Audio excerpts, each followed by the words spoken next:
নির্বাচন অফিসার, জেলা দুর্নীতি দমন কমিশনের ডিডি মহোদয়, উপজেলা নির্বাহী অফিসার কিশোরগঞ্জ সদর, অতিরিক্ত জেলা প্রশাসক সার্বিক কিশোরগঞ্জ,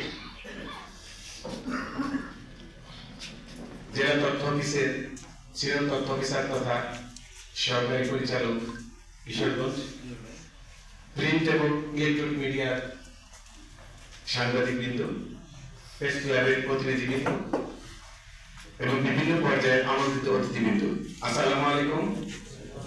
শুভ সকাল। আপনারা কেমন আছেন? আপনারা জানেন আগামী 12 ফেব্রুয়ারি আমাদের বাংলাদেশের ইতিহাসে অত্যন্ত গুরুত্বপূর্ণ একটি ভোট, সেটা হলো ত্রয়োদশ জাতীয় সংসদ নির্বাচন ও গণভোট 2026, তাই না?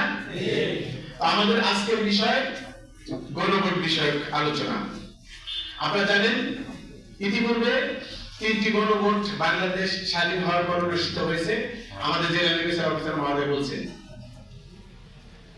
12 ফেব্রুয়ারি তৃতীয় গণভোট হবে, চতুর্থ গণভোট হবে। তবে এইখানে একটি বিষয় আছে, একই দিনে কিন্তু জাতীয় সংসদ নির্বাচন ও গণভোট অনুষ্ঠিত হতে যাচ্ছে।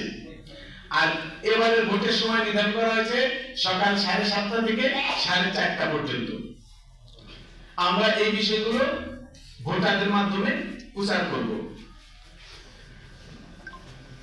যেহেতু আপনারা নেতা, তাই না? ধর্মীয় নেতা এবং সাধারণত নেতা, তারা ধর্মীয় নেতা, ধর্মীয় বিষয়ে আপনাদের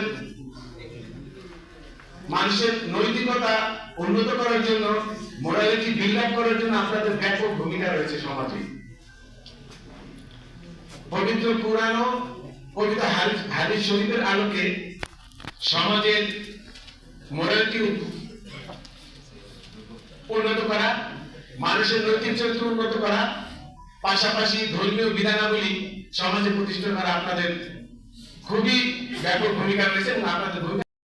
এখন আপনারা যেহেতু ইমাম শব্দের অর্থ তো নেতা, নাকি? তো নেতা যখন মসজিদে নামাজ পড়ে যখন তার মুসলিমদের উদ্দেশ্যে বলবে, তারা কিন্তু কথাটা শুনবে। তা আপনাদের দায়িত্ব হলো জুমার দিন বা যখন যে সময়টা হয় তখন সুযোগ পাবেন তখন এই কথাগুলো আপনারা একটু বলবেন। তা আমি একটু বলি যে বাংলাদেশের ইতিহাস।